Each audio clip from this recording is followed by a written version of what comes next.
Hi. Hi. ஒரே ஒரு sponsor task இப்போ ஒரு விஷயம் நடந்துச்சு. அப்ப அங்க விளையாட்டா திவ்யா 7:30 சனி. சனி கூட இல்ல. எல்லா 7:30 நான் சொல்றேன். அவங்க தீம் பிரிக்கும் போதே இந்த இடத்துல அவங்க சொல்ற வேர்டு என்னன்னா, எல்லா 7:30யும் ஒரே டீம்ல போட்டு வச்சிருக்கீங்களே, இது நியாயமா விக்ரம் அப்படின்னு தான் கேட்டாங்க. இந்த விஷயத்த கண்டிப்பா எல்லா Twitter spaces and Instagram, YouTube எல்லா இடத்துலயும் பேசியிருப்பாங்க. ஆனா நான் சொல்ல போறத சொன்னாங்களா இல்லையான்னு எனக்கு தெரியாது. ஏன்னா நான் பார்த்த வரைக்கும் அது வரவே இல்லை. அது வினோத் பேசுறாரு. வினோத் என்ன சொன்னாருன்னா, இங்க திவ்யாதையும் சொல்லு. திவ்யா என்ன சொன்னாங்க, அங்க உட்காந்துட்டு இருக்கும்போது உங்க பிள்ளைய என்கிட்ட கொடுத்துட்டு நீங்க தான் ஜாலியா பாக்யாவோட போயிட்டீங்கன்னு சிரிச்சுக்கிட்டு சொன்னாங்க. அதுக்கு அவங்க சொன்னது, உங்க பசங்களை எங்களை விட்டுட்டு நீங்க ஜாலியா தனியா போயிட்டீங்கன்னு. அதுக்கு வினோத் சொல்றாரு, நான் புள்ள கொடுத்தனா உனக்கு அப்படின்னு சொல்லிட்டு சிரிச்சாரு ஹிஹின்னு. எப்பவுமே அவருக்கு அந்த வக்கர எண்ணம் இருந்துகிட்டே தான் இருக்கும். சரி, அதை அவங்க ஒரு புள்ள கொடுத்தாராம் வினோத். அவர் ஒரு மாதிரி நக்கலா அவர் சிரிப்பார்ல, அவர் சிரிச்சாரு. அவங்க 2 பேரும் விட்டுட்டு பார்வதி திருப்பி திருப்பி எகிரி எகிரி வினோத் நீயா புள்ள கொடுத்த திவ்யாக்கு? வினோத் நீயா? நான் இதை எதிர்பார்க்கவே இல்லையே, எனக்கு தெரியவே எப்ப நடந்தது இந்த விஷயம் அப்படின்னாங்க. இந்த இடத்துல திவ்யா கம்முன்னு போயிட்டாங்க. யாருமே எல்லாரும் என்ன சொல்லுவீங்க, கண்டென்ட் திவ்யா, ஃப்ரைடே ஆச்சுன்னா திவ்யா கத்துவா. இந்த அப்புறம் வினோத் சொல்லுவாரு, யாருன்னா ஒருத்தர் பேசிட்டு இருக்கும் போது வாயிலிருந்து வார்த்தையை புடுங்குவாங்க திவ்யா, ட்ரிகர் பண்ணி விடுவாங்க. புடுங்குவா திவ்யா. எல்லாரையும் ஏத்தி விட்டு போவா திவ்யா. அவருக்கு அரோரா மாதிரியே திவ்யா நினைப்பு. சோ இப்படி பேசுற ஆளுதான் நம்ம வினோத் அவர்கள். யாரோ சொல்றாங்க வினோத்னு கத்துறீங்கன்னு. ஒரு பொண்ணு கிட்ட போய், இல்ல நீங்க பெண்ணாக இருந்தால் எவனோ ஒரு ஆண், அதுவும் உங்களுக்கு பகை அப்படின்னு இருக்க ஒரு ஆள் உங்ககிட்ட உங்களுக்கும் அவங்களுக்கும் சேரவே இல்லை, ஏதோ 7:30 அப்படின்னு இருக்கிற ஒரு ஆள் உனக்கு நான் புள்ள கொடுத்தனா எப்போ அப்படின்னு கேட்டா, நார்மல் பப்ளிக்கா பார்வதி ஒண்ணும் இல்ல உனக்கு எத்தனை புருஷன் அப்படின்னு கேட்டாரு. தெரியும், அவங்க கமுரு தான் கேட்டாரு, உனக்கு 3வது புருஷனா 4வது புருஷனான்னு கேட்டாரு. எப்படி கேட்கலாம்? ஆனா அவங்களே அரோராக்கு போய் இவளுக்கு பல புருஷங்க இருப்பாங்க அப்படின்னு சொல்லுவாங்க. சோ இந்த இடத்துல திவ்யா கம்முனு இவங்க பிரச்சனை ஆக்கணும்னா இத பிரச்சனை ஆக்கிருக்கலாம். ஏன்னா இது ஒரு கேவலமான ஒரு வார்த்தை. அதுவும் ஒரு கேரக்டர் அசாசினேஷனுக்கும் தாண்டி, நான் உனக்கு குழந்தை கொடுத்துட்டேன், அதாவது உனக்கும் எனக்கும் கான்டாக்ட்ன்ற மாதிரி அந்த வார்த்தையை அவரு ட்விஸ்ட் பண்ணி சொன்னார். இது நீங்க நினைக்கிற மாதிரி சப்போர்ட்டா பேசுங்க, என்னது சப்போர்ட்டா பழமா? அப்படி இல்லை இந்த ஜோக். நான் உனக்கு புள்ள கொடுத்துட்டேனா அப்படின்னா என்ன அர்த்தம்? ரொம்ப யோகியமா எல்லாரும் இதுல, அதாவது இதெல்லாம் 1 ஹவர்ல போட மாட்டாங்க, இந்த பேச்சை போடுவாங்க. 7:30 கண்டிப்பா போடுவாங்க. ஏன்னா வினோத் அதை டாக்டிக்கலா யூஸ் பண்ணி கத்துனாரு. இப்போ திவ்யா இடத்த வினோத் புடிச்சுக்கிட்டாரு, வினோத் எடுத்து திவ்யா புடிச்சுக்கிட்டாங்களான்னா இல்ல, அவங்க ஸ்டாண்ட்ல தான் நிக்கிறாங்க. இவர் என்ன பண்ணிட்டாரு, நீங்க தான் எப்பயுமே சொல்வீங்களே இருக்கிற துணி இழுக்கிறதுன்ட்டு. அன்னைக்கு கமருதீன் அவங்க கேட்ட கேள்வி, என் தலையா இருக்கும்போது என்ன எப்படி சொல்லுவ, என் தலை பொசிஷன் நல்லா இல்லைன்றது நீ எப்படி சொல்லுவேன்னு அவங்க பேசினாங்க. அப்போ இதே வினோத் தான் சொன்னாரு, என்ன இது ஒரு மேட்ராடா, எல்லாரும் தான் பின்னாடி பேசுவாங்க, அதை எடுத்துன்னு உன் கேப்டன்சி டார்ச்சரா இருந்தது அப்படின்றத எப்படி அவங்க எடுத்து பேசலாம்? இப்போ அவங்க உங்ககிட்ட பேசல, அவங்களும் அரோரா விக்ரம் கிட்ட தான் பேசினாங்க. என்ன எல்லா 7:30யும் சேர்த்து ஒரே டீம்ல போடுறீங்க? நானும் சொல்றேன், 7:30ன்ற வார்த்தை அந்த வீட்டுல இது யாருமே சொன்னாலும் பெருசாதான் எடுத்துப்பாங்க. ஏன்னா ஆனா இது 4th சீசன்ல சொல்லியிருந்தா நான் ஒத்துருப்பேன். ஏன்னா 7:30ன்ற வார்த்தை அங்க பெரிய விஷயமா இருக்கு. ஏன்னா தருதலன்ற வார்த்தையே தப்புன்னு சொன்னவர். இங்க நான் பலவாட்டி அதை யூஸ் பண்ணப்பட்டுச்சு, எனக்கு சரியில்லை, பலவாட்டி யூஸ் பண்ணி. ஆனா இதெல்லாம் கேள்வி கேட்கப்படலன்றப்போ 7:30ன்ற வார்த்தையும் கேட்கப்படுறது நான் சொல்றேன். 7:30ன்ற வார்த்தை தப்பு, கேட்க கூடாத ஒரு வார்த்தை. 7:30 நானா அதான் சொல்லுவேன். எனக்கு ஆவாத 10 பேர் இருந்தாங்கன்னா, என்னடா எல்லா 7:30 எல்லா சண்டைக்காரங்களும் ஒண்ணா போட்டு கனி சொன்னாங்கங்க. ஏன் இந்த எலி அவுத்து போட்டுக்கிட்டு இங்கேயும் ஓடுது? அம்மனமா ரெண்டும் ஒரே இதுதான், மீனிங் தான். சரி, அம்மனமா இங்கேயும் ஓடுது. அப்ப அதுவும் கேவலமான வார்த்தை தாங்க.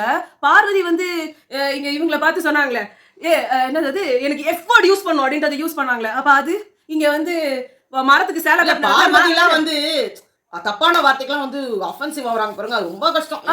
வாயை திறந்தா வார்த்தையெல்லாம் அசிங்கமான வார்த்தை தான் வரும். இல்ல, திவாகர் கிட்ட மரத்துக்கு சேலை கட்டினா கூட அவுத்து பாக்குற ஆள் தான் நீன்னு சொன்ன வார்த்தையை அப்படியே ட்விஸ்ட் பண்ணி பேசினவர் தான் இவரு எல்லா பிரச்சனையும் எடுத்துட்டு வருவாரு.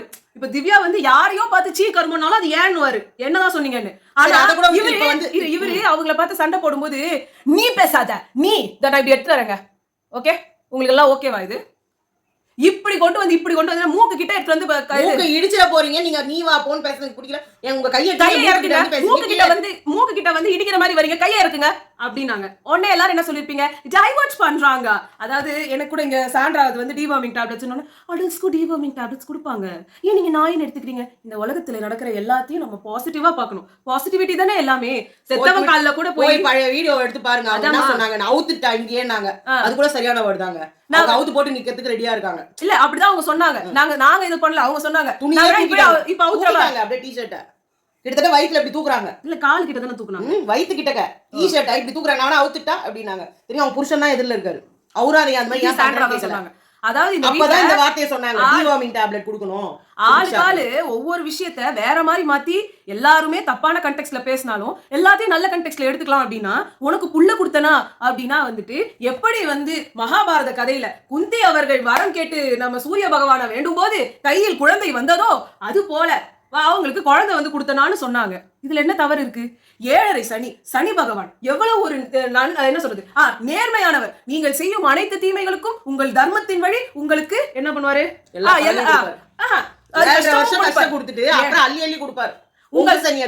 முதல்ல வந்து ஜென்ம சனி என்று ஒன்று வரும் பொழுது அந்த 7.5 வருடத்திற்கு நீங்க செய்த அனைத்து பாவங்களையும் ஒரு பொட்டி கட்டியில் போட்டு பொட்டலமாக்கி 7.5 வருஷத்துல இந்த சாவுன்னு கொடுப்பாரு. சாவு கூட பெரிய வார்த்தை இல்ல. விக்ரம் வந்து அந்த சாவுன்னு சொன்னப்போ நம்மளாம் சாதாரண மொழியில பேசலாம், ஆனா அது பார்வதி கண்ணுக்கு அது தவறாக தெரியும்ன்றதா. சாவு ரொம்ப தப்பான வார்த்தைங்க. நம்ம வந்து உலகத்துல மனுஷங்க வந்து அதாவது சொல்லுவாங்கல்ல டெட்னு சொல்லாது, அன்அலைவ்னு. அந்த மாதிரி உயிரோடு இல்லாத. சரி மம்மின்னு தான் சொல்றாங்க. அங்க அம்மா எல்லாம் அம்மா அஃபென்சிவ் ஆயிட மாட்டாங்களா? அப்ப மம்மின்னு ஏன் கூப்பிடுறீங்க? தப்புங்க. செத்து போனோம்னு தான அர்த்தம். ஆமா, மம்மி தான் சொல்லக்கூடாது. என்ன தப்பான வார்த்தைகள். சோ 7.5 வருடத்திற்கு உங்களுக்கு அனைத்து கஷ்டங்களையும் கொடுத்து நீங்கள் உயிரோடு இருப்பதா இல்லையா என்று நீங்களே தீர்மானித்துக் கொள்ளும் அளவிற்கு உங்களை விட்டு விடுவார்கள். அதுக்கப்புறமா பொங்கி பொங்கி பொங்கி பொங்கி கொடுப்பாங்க. அதாவது அந்த அடுத்த 7.5 வருடத்திற்கு பொங்கு சனி ஆரம்பித்து அப்புறம் அள்ளி அள்ளி கொடுப்பார்கள். அதுக்கு அடுத்ததுல வந்து இது வந்து எல்லாமே அப்படியே வருமானது எனக்கு தெரியாதுங்க. மறுபடியும் நான் சொல்லிடுறேன். கடைசியா வந்துட்டு மரண சனி வரும் பொழுது, ஐயோ மரணம்ன்ற வார்த்தையை சொல்லக்கூடாதே, நீங்கள் உயிரோடு இல்லாமல் போகும் ஒரு பினாமினா நடக்கும் ஒரு சனி வரும் பொழுது அந்த 7.5 வருஷத்தில் நீங்கள் உயிரோடு இல்லாமல் போவதற்கான வாய்ப்புகள் உள்ளது அப்படின்னு வந்து எழுதி வச்சிருக்காங்க. இது கரெக்டா தப்பான்னு தெரியாது. எப்படி நீங்க ஏகாம் பொருத்தம் அப்படின்னா ஒருத்தருக்கும் பொருந்தாது அப்படின்னு சொல்ற மாதிரி இதெல்லாம் வந்து ஹாரோஸ்கோப்ல வர்றது. 7.5 அப்படின்னா உங்களுக்கு 7 வருஷம் கஷ்டம் இருக்கும். ரெண்டும் சண்டை போட்டுக்கிட்டே இருப்பீங்க. எல்லா 7.5யும் எல்லா திட்டு கத்து எல்லா வாங்குற எல்லாத்தையும் சேர்த்து ஒரு டீம். அது எந்த டீம்? பார்வதி, வினோத், கம்ருதீன், திவ்யா. இதுல ஆட் ஒன் அவுட் திவ்யா. அப்ப திவ்யா கமெண்ட் பண்ண கூடாதுங்க. இல்லன்னா 3 பேர் சேர்ந்து அடிச்சுவாங்க. டீமை கூட மாத்திக்கலாமான்னு கூட கேட்டாங்க. அப்படிலாம் பண்ண முடியாதுன்னாங்க. அப்படி இருக்கும்போது அவங்க என்ன சொன்னாங்க, இந்த மாதிரி ஒருத்தர் அவர் வந்து மூக்கு கையை நீட்டி பேசாது. உடனே நம்ம வயதான 46 வயது மிக்க நம் வினோத் அவர்களுக்கு காது கொஞ்சம் கேளாமல் போனதால் அவருக்கு மூக்கு விரிச்சுக்கிட்டு வர என்று காதில் விழுந்தது. தன்னையே மூக்க விரிச்சுக்கிட்டு வரீங்க என்று சொல்லக்கூடாது என்று கூறிய பெண் நீங்க ஊற விரிச்சிட்டு வரீங்கன்னு சொல்லுவாங்கன்னு நீங்க நினைச்சுக்கிட்டு இருந்தீங்கன்னா அவங்க வினோத் கிடையாது.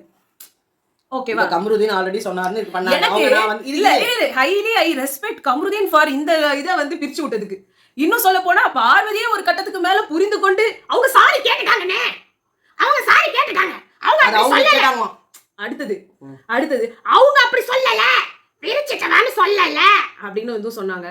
அப்புறமா வந்து கம்ருதீனும் அவன் சொல்லலடா, அவங்க சொல்லல, இவன் மிகவும் ஆபத்தான மிருகம் அப்படின்னு வந்துட்டு அவரும் வந்து வந்தார். ஸோ எனக்கு வந்து இது ரொம்ப ஆச்சரியமா இருந்தது, அபூர்வமா இருந்தது. கானா வினோத் வந்து எப்படி நீங்கெல்லாம் திவ்யா வந்து சண்டை இழுப்பாங்கன்ற பொசிஷன் கொடுத்தீங்களோ வெற்றிகரமா அந்த பொசிஷன் அவர் எடுத்துக்கிட்டாரு. திவ்யா கூடிய விரைவில் ரிட்டையர் ஆயிடுவாங்கன்னு நினைக்கிறேன். நீ வந்து பேசு. அதுதான் அவ்வளோதான். அவங்க மூக்கு வச்சுட்டு வந்தேன்னு சொன்னாரு. அவங்க வந்து என்னதான் நீ சொன்னேன்னு நான் உங்களை அப்படி சொல்லவே இல்லைங்க. ஆனா இவரு தான் மூக்கை வச்சுட்டு வந்துட்ட நீ அப்படின்னு சொன்னாரு. இவருக்கு காதுல ப்ராப்ளமா இல்ல தலைகணம் ஏறி போச்சா என்னன்னு தெரியல. எல்லாம் வரவங்க எல்லாம் இவரை புகழ்ந்துட்டாங்க. ஐயோ கானா வினோத், ஐயோ கானா வினோத், ஐயோ கானா வினோத். இப்ப கூட பாத்தீங்கன்னா ஒரு நிமிஷம் ஜியோ ஹாட் ஸ்டார்ல வந்துட்டு கமெண்ட் போடும்போது இதே வேலையா போச்சு திவ்யாக்கு. வினோத்தை நிம்மதியாவே விட மாட்டான். வினோத் அப்படி என்ன பண்ண, எப்படி அவங்க 7.5 கேட்கலாம், எப்படி அவங்க 7.5 கேட்கலாம், குழந்தை கொடுத்த அப்படின்றத எப்படி வந்து வினோத் கேட்கலாம். அது வந்து நேத்து, இது இன்னைக்கு அப்படின்னு வந்து வினோத் எப்படி பேசலாம்?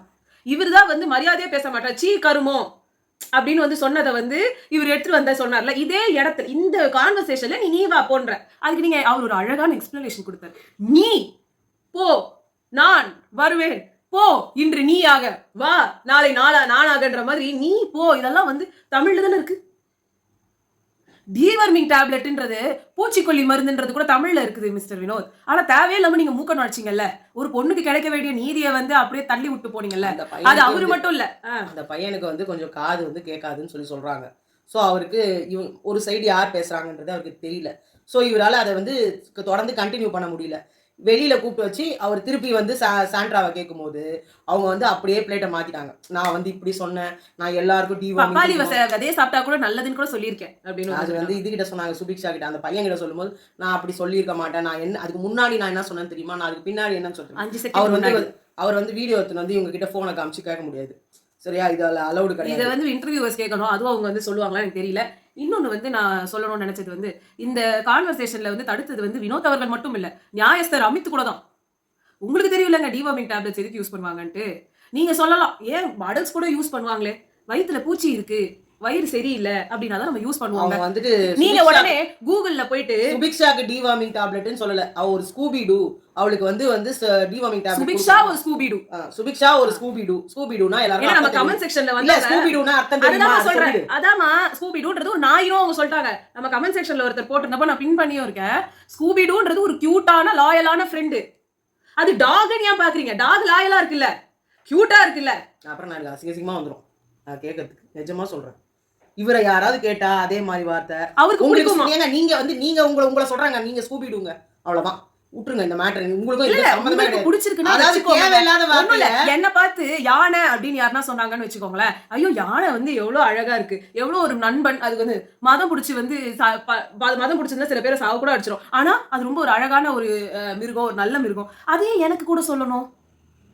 இப்போ நான் மிருகம் கிடையாது, சுபிக்ஷா ஸ்கூபிடுவும் கிடையாது, அப்புறம் ஏன் நீங்க கம்பேரிசன் பண்றீங்க? இப்ப என்னையும் சாண்ட்ராவை புடிச்சா தயவு செஞ்சு அவங்க வீட்டை கூட கூட்டிட்டு போயிட்டு நீங்க அவங்கள ஒரு போட்டோ ஃப்ரேம் வச்சு நீங்க ஆராதனை பண்ணீங்க. என்ன யானை ஒரு வார்த்தையை சொன்ன ஒரு பொம்பளையை இப்படி எல்லாம் நீங்க பண்ணீங்கன்னா அவங்க பொம்பளைங்களுக்கும் அது அந்த கர்மா வந்து சேரும். அதை நம்ம சப்போர்ட் பண்ணோம்னா நமக்கும் அந்த கர்மா வந்து இல்ல. என்ன யானைன்னு சொன்னா யானை கியூட்டா தான் இருக்கு, நல்லா தான் இருக்கு அப்படின்னு நான் எடுத்துக்கலாம். ஆனா அவங்க எந்த மீனிங்ல சொன்னாங்க அது உங்களுக்கே தெரியும். நான் குண்டா இருக்கேன், யானை மாதிரி பெருசா இருக்கேன், யானை இல்ல என்ன பார்த்துட்டு நீ ஒரு பாண்டா கரடி அப்படி சொன்னா பாண்டாஸ் ஆர் கியூட், நீ ஒரு கியூட் அப்படின்னு நான் சொன்னோன்னு மட்டும் இருக்கா? ஏன் பாண்டா குண்டா இருக்குது அப்படியே வந்து தானே இருக்கு.